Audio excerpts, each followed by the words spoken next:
नमस्कार, good morning. मैं हूँ दृष्टि जैन और अभी हम घटना सूत्र में आज करेंगे 1 अगस्त 2025 का current affairs both prelims as well as mains के पर्सपेक्टिव से, जो भी आज के न्यूज़पेपर का इम्पॉर्टेंट है।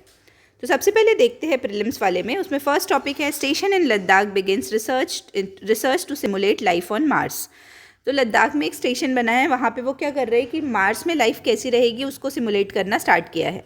तो Bengaluru based space science organisation proto planet, कौन सा ऑर्गेनाइजेशन? प्रोटो प्लैनेट, उसने लॉन्च किया है human outer planet exploration research station इन सोकर करके एक जगह है, टी इज साइलेंट इसमें, TSO में, लद्दाख में। वहाँ पे सिमुलेट करना स्टार्ट किया है human survival condition similar to Mars and moon. इसका ऑब्जेक्टिव क्या है कि जो फ्यूचर मैंड मिशन रहेंगे ना मार्स और मून में, उसमें हेल्प होगी। जो होप मिशन है उसमें will host selected crew for 10-day isolation mission starting from Friday. तो 10 लोग रहेंगे आइसोलेशन मिशन में। द साइट इन सोकर with high altitude and cold desert like condition offers geological and environmental features that closely resembles Martian terrain. तो यहाँ का जो environment है वो मार्शियन टेरेन को रिजेंबल करता है, जो स्टेशन बनाया गया है वहाँ पे। फिर की फैक्ट्स में देखते हैं कि analog mission similar to HOPE and HI SEAS जो हवाई में है and Mars desert research station, तो ये सब एक जैसे हैं।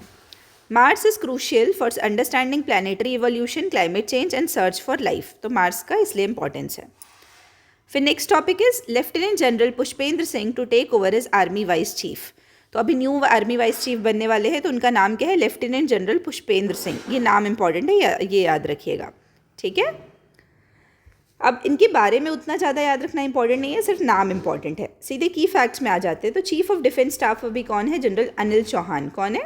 General Anil Chauhan. Chief of army staff is general Upendra. अब देखो, डिफेंस स्टाफ और आर्मी स्टाफ, तो डिफेंस मतलब जो तीनों सर्विसेज को हेड करते हैं ना, वो जनरल अनिल चौहान है। और chief of army staff army का देखा जाए तो जनरल उपेंद्र द्विवेदी, ठीक है। Army Vice Chief role is, he is second in command after COAS, responsible for Army's operational readiness and coordination and act as administrative and operational heads in absence of respective chiefs. तो operational readiness के लिए responsible होते हैं, ठीक है। Next topic is Modi to inaugurate science conference to mark M S Swaminathan birth centenary. तो M S Swaminathan ji के 100 years होने वाले हैं बर्थ के, तो उसके रिकॉर्ड रेफरेंस में Modi ji science conference inaugurate करने वाले हैं, ठीक है। कितने तारीख को होगा वो इनॉग्रेट? 3-day साइंस कॉन्फ्रेंस 7 अगस्त को स्टार्ट होगा। M S Swaminathan research foundation ने ऑर्गेनाइज किया है at Indian council of agricultural research New Delhi में। अब इसमें क्या है? M S Swaminathan award, second point में आना है। M S Swaminathan award for peace and food supported by MSSRF and world academy of sciences will be presented. तो ये दिया जाएगा और उसमें कैश प्राइज रहेगा $25,000 का। फिर एग्रीटेक ग्रैंड चैलेंज होता है जो लॉन्च किया जाएगा in collaboration with social alpha. किसके रेफरेंस में? सोशल अल्फा के साथ मिलके, providing 1 crore funding for early stage startups and innovations, ठीक है। की फैक्ट्स में देखते हैं कि ICAR का फुल फॉर्म क्या है? Indian council of agricultural research, जो ऑटोनॉमस एपिक्स बॉडी है अंडर मिनिस्ट्री ऑफ एग्रीकल्चर और रिस्पॉन्सिबल है coordination of agricultural research, education and extension process के लिए। फिर MS स्वामीनाथन रिसर्च फाउंडेशन की बात की जाए तो ये फाउंड हुआ था 1988 में बाय MS स्वामीनाथन, जो प्रोफेसर MS स्वामीनाथन है इनके द्वारा, इन चेन्नई। और ये नॉन प्रॉफिट NGO है that uses science and technology to promote sustainable pro poor rural development, specially empowering women and preserving biodiversity, ठीक है। फिर MS स्वामीनाथन को father of India's green revolution भी बोला जाता है और उन्होंने प्रमोट किया था sustainable agriculture and biodiversity led development, ठीक है। अब एक नया टर्म आता है कभी कभी, बायो हैप्पीनेस। तो इसका मीनिंग क्या होता है कि sustainable prosperity via biodiversity conservation. मतलब बेसिकली जब हम बायोडाइवर्सिटी कंजर्वेशन करते हैं तो उससे जो सस्टेनेबल मतलब लॉन्ग टर्म प्रॉस्पेरिटी आती है उसको बोलते हैं बायो हैप्पीनेस, ठीक है। Next topic is SC pulls up Telangana speaker over pending defection petitions against 10 BRS MLA। तो क्या है, तेलंगाना में ना 10 जो BRS के MLA हैं उनके ऊपर जो डिफेक्शन पिटिशन है वो लॉन्ग टर्म से पेंडिंग है, तो इसलिए सुप्रीम कोर्ट ने थोड़ा वो किया है, डांट लगाई है। तो supreme court of India led by chief justice BR Gavai criticise Telangana assembly speaker due to delay in disqualification petition against 10 BRS। BRS is Bharat Rashtra Samiti के MLA और 10 शेड्यूल के अंदर लगता है, तो आपको पता है एंटी डिफेक्शन लॉ किस में लिखी हुई है? 10 शेड्यूल में। की हाईलाइट्स में देखते हैं तो court stated that disqualification proceedings must be completed in 3 months। तो 3 महीने में कंप्लीट हो जाना चाहिए, कोर्ट ने बोला था। और supreme court emphasise that speakers must not act as agents of delay and called for drawing adverse inference if an MLA attempts to delay proceedings. तो बोल रहे हैं कि सुप्रीम कोर्ट ने ऑलरेडी बोला हुआ है कि स्पीकर्स को डिले के एजेंट्स नहीं बनना चाहिए, मतलब should not act as agents of delay. The case reflects repeated delays across assemblies reducing effectiveness of anti defection law. अब की फैक्ट्स में आते थे, जो 10th शेड्यूल है इंडियन कॉन्स्टिट्यूशन का, उसने ऐड किया था 52nd amendment act 1985 and it deals with anti defection law. किस चीज़ से डील करते हैं? एंटी डिफेक्शन लॉ, जो डिस्क्वालीफाई करता है लेजिस्लेचर्स को if they defect from there political party. तो यदि अपने पॉलिटिकल पार्टी से वो डिफेक्ट करते हैं तो वो उनको डिस्क्वालीफाई कर देता है। अब अथॉरिटी जो डिफेक्शन केसेस की है वो किसके पास है? स्पीकर या चेयरमैन के पास है। ठीक है, अब इसमें 2 केसेस इंपॉर्टेंट है, 2 नहीं मतलब बेसिकली यही वाला कि होतो होलोहान वाला। तो सुप्रीम कोर्ट का ये केस है कि होतो होलोहान वर्सेस जायसेल्यू। इसमें क्या है, जो सुप्रीम कोर्ट ने बोला था, अपहेल्ड किया था, तो कि होतो होलोहान वर्सेस जायसेल्यू में क्या बोला कि upheld speakers power to decide under 10th schedule but allowed judicial review. तो जुडिशियल रिव्यू को अलाउ कर दिया। और रिसेंट इंटरप्रिटेशन के हिसाब से delay in action by speaker में सब्जेक्ट टू जुडिशियल स्क्रूटनी। यदि डिले होगा स्पीकर के एक्शन में तो वो भी जुडिशियल स्क्रूटनी के अंदर आ सकता है। Next topic is advanced guided missile frigate delivered to navy. तो अब इंडियन नेवी ने रिसीव किया है गाइडेड मिसाइल फ्रिगेट हिमीगिरी, और किसने बनाया है? Garden reach ship building and engineers, Kolkata की जो कंपनी है उसने बनाया है। और कौन से प्रोजेक्ट के अंदर? अंडर प्रोजेक्ट 17A, और ये नेवल सेल्फ रिलायंस पे फोकस करेगा। बेसिकली ना इसमें इतना ही याद रखो, एकदम डिटेल्ड नहीं याद रखना है, बस प्रोजेक्ट का नाम याद रखिए 17A, जो वेरिएंट है प्रोजेक्ट 17 का, और वो इम्प्रूव्ड वेपनरी, सेंसर्स और प्लेटफॉर्म मैनेजमेंट बनाने में हेल्प करता है। और ये garden reach ship builders and engineers ने बनाया था, नाम है हिमीगिरी, और ये गाइडेड मिसाइल फ्रिगेट है। फिर नेक्स्ट टॉपिक आते हैं PM Kisan Samman Nidhi. 74 lakh farmers in Bihar receive 20th installment. तो इसमें ज़्यादा नहीं याद रखना है, सिर्फ PM किसान सम्मान निधि देखेंगे। तो PM किसान सम्मान निधि के अंदर 20th इंस्टॉलमेंट मिला है। तो बेसिकली हम इसमें सिर्फ पढ़ेंगे PM किसान सम्मान निधि क्या है वो देखेंगे। तो सबसे पहले देखो ये लीगल प्रोविजंस में आ जाओ कि कौन से लीगल प्रोविजन है। 246 और 7 शेड्यूल इससे एसोसिएटेड है क्योंकि एग्रीकल्चर स्टेट सब्जेक्ट है। ठीक है, फिर आते PM किसान सम्मान निधि। तो बेसिकली ये सेंट्रल वेलफेयर स्कीम है जो फरवरी 2019 में लॉन्च की गई थी, और जो एलिजिबल लैंड ओनिंग फार्मर्स को 6,000 रुपये सालाना देती है, 2,000 रुपये के इंस्टॉलमेंट में वाया डायरेक्ट बेनिफिट ट्रांसफ़र। तो टोटल 3 मिलते हैं, 3 इंस्टॉलमेंट्स होते हैं। ठीक है टोटल। फिर mandatory requirement are EKYC completion and Aadhaar land record linking. तो आधार से लैंड रिकॉर्ड का लिंक होना चाहिए। ठीक है। फिर next is ₹1,000 crore assistance for SHG women announced in Muzaffarpur.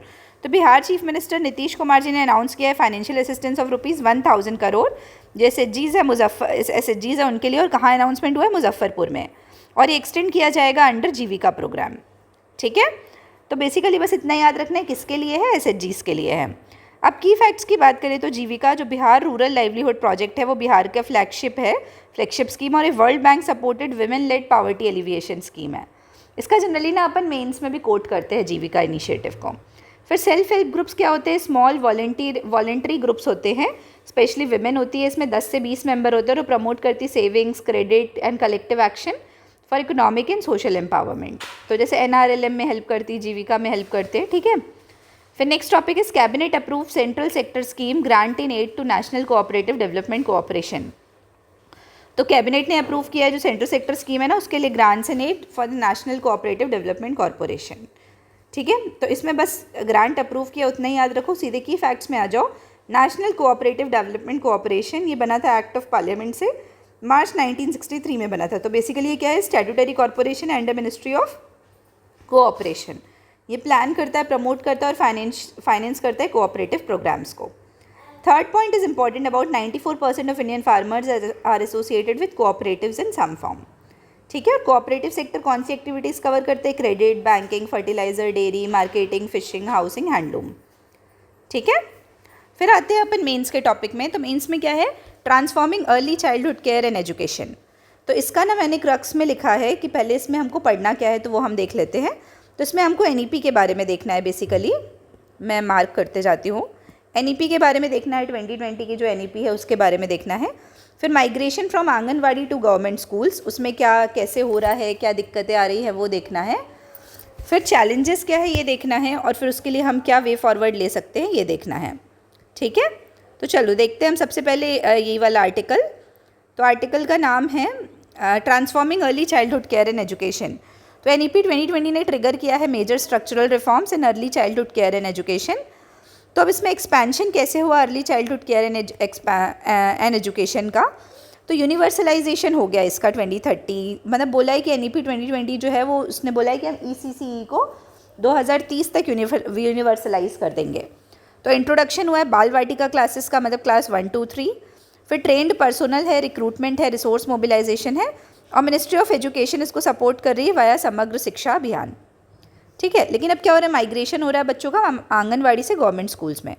तो with now schools offering pre school classes, many parents are shifting children aged 3 to 6 from anganwadis to school.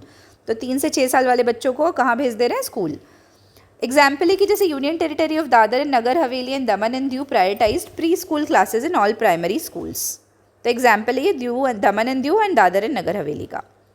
फिर इनिशिएटिव्स लाइक पोषण भी, पढ़ाई भी, aim to integrate education with anganwadi services. तो पोषण भी दे रहे हैं, पढ़ाई भी करवा रहे हैं हम। लेकिन reorientation towards home visits for 0 to 3 age group.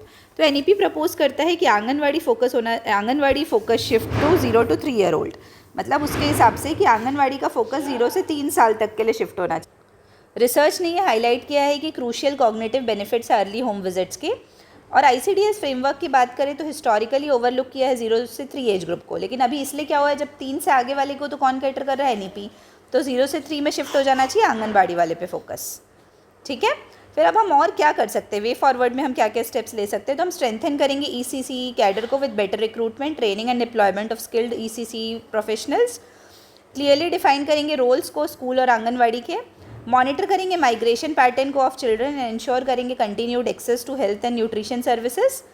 Invest करेंगे स्ट्रक्चर्ड होम विजिट मॉड्यूल्स में, स्पेसिफिकली 0 से 3 ईयर ओल्ड बच्चों के लिए, और होलिस्टिक और प्ले बेस्ड लर्निंग पे फोकस करेंगे। ठीक है, आई होप ये क्लियर है। अब अपन आते हैं next topic, next editorial, that is language and division of states. तो इसमें क्या है, हमको बेसिकली ना लिंग्विस्टिक रीऑर्गेनाइजेशन ऑफ स्टेट्स पे फोकस है। तो अभी तमिलनाडु के गवर्नर हैं जो RN रवि जी, उन्होंने इग्नाइट कर दिया है डिबेट जब उन्होंने क्रिटिसाइज़ किया लिंग्विस्टिक रीऑर्गेनाइजेशन ऑफ स्टेट्स को। तो अब बेसिकली उनने क्रिटिसाइज़ किया, तो हमको ये देखना है कि ये कब हुआ था, कब स्टार्ट हुआ था, इसके क्या फ़ायदे हैं, क्या नुकसान है। तो गवर्नर ने कैसे, किस बेसिस पे क्रिटिसाइज़ किया, उन्होंने आर्ग्यू किया कि जो लिंग्विस्टिक स्टेट्स हैं उन्होंने कुछ सेक्शंस ऑफ पॉपुलेशन को एक्सक्लूड कर दिया है। जैसे उन्होंने तमिलनाडु का बोला कि Tamil Nadu where people of different languages coexist but formation of linguistic identity led to exclusion. फिर बोला उन्होंने कि जैसे 1/3 of population became second class population, मतलब उनका कहना ये है कि मान लो जैसे 1/3 लोग तमिल नहीं बोल रहे हैं तो बेसिकली उनका एक्सक्लूजन हो जा रहा है। अब अपन बैकग्राउंड देखते हैं, रीऑर्गेनाइजेशन ऑफ स्टेट्स का क्या बैकग्राउंड है। तो 26 जनवरी 1950 को इंडिया में 28 स्टेट्स थे और उनको क्लासीफाई किया गया था part A, part B, part C और पार्ट D स्टेट्स में।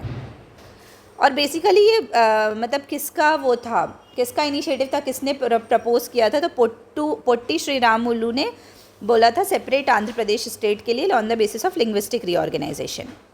तो इसलिए फिर आंध्र प्रदेश बना था, उन्होंने बहुत ज़्यादा हंगर स्ट्राइक की थी, तो October 1, 1953 को आंध्र प्रदेश बना था। अब स्टेट रीऑर्गेनाइजेशन कमीशन और 1956 के रीऑर्गेनाइजेशन की बात की जाए तो ये स्टेट्स रीऑर्गेनाइजेशन कमीशन 1953 में बना था, उसके चेयरपर्सन थे जस्टिस फजल अली। उन्होंने रिपोर्ट सबमिट की थी 1955 में, जिससे फिर बना था स्टेट रीऑर्गेनाइजेशन एक्ट आया था। उसके हिसाब से 14 स्टेट और 6 यूनियन टेरिटरीज बने थे, जिसमें लैंग्वेज एक प्राइमरी क्राइटेरिया था लेकिन सोल क्राइटेरिया नहीं था। और कौन कौन से फैक्टर्स इंक्लूड किए गए थे, एडमिनिस्ट्रेटिव कन्वीनियंस, कल्चरल इंटीग्रेशन और इकोनॉमिक वायबिलिटी। ठीक है, फिर बायलिंगुअल बॉम्बे स्टेट बना था जो बेस्ड था SRC के रिकमेंडेशन पे, लेकिन कुछ चीज़ें रिजेक्ट कर दी गई थी। ठीक है, तो अब इसमें ये बोलना चाह रहे हैं कि लैंग्वेज कैसे एक यूनिफायर का काम करता है, डिवाइडर का नहीं। जैसे कि प्राइम मिनिस्टर नेहरू ने इनिशियली रेजिस्ट किया था, लेकिन इवेंचुअली वो सपोर्ट कर दिए थे लिंग्विस्टिक रीऑर्गेनाइजेशन को, जिससे कि डाइवर्सिटी को अकोमोडेट किया जा सके। फिर वैसे ही हिस्टोरियन रामचंद्र गुहा की बात की जाए तो उन्होंने नोट किया था कि while the move was risky but it has actually strengthened federalism and unity. तो उन्होंने बोला था कि रिस्की, ऑल्दो रिस्की था, लेकिन इससे बहुत सारी चीज़ें जैसे फेडरलिज्म और यूनिटी स्ट्रांग हुई है। तो अब हम और क्या कर सकते हैं वे फॉरवर्ड में, तो रिकॉग्नाइज कर सकते हैं लिंग्विस्टिक एंड कल्चरल आइडेंटिटी को, जो कि इंटीग्रल है इंडिया के फेडरल यूनिटी के लिए। फिर हम रिटोरिक्स जो होते हैं ना, अंडरमाइन करते कॉन्स्टिट्यूशनली एक्सेप्टेड प्रिंसिपल्स को स्टेट फॉर्मेशन के, उनको अवॉइड करना है। कोऑपरेटिव फेडरलिज्म और इंक्लूसिव गवर्नेंस पे फोकस करना है। और हम SRC के रिकमेंडेशंस को वापस रिविजिट कर सकते हैं, कुछ नया इंटीग्रेट करना है तो हम कर सकते हैं, जिससे कि नेशनल इंटीग्रेशन और सही तरीके से हो सके। तो आई होप ये क्लियर है आप लोगों को। अब अपन शाम को मिलेंगे इससे related prelims as well as mains के इंपॉर्टेंट क्वेश्चंस को लेके। तब तक के लिए आप सभी को बहुत बहुत धन्यवाद and all the very best. Thank you.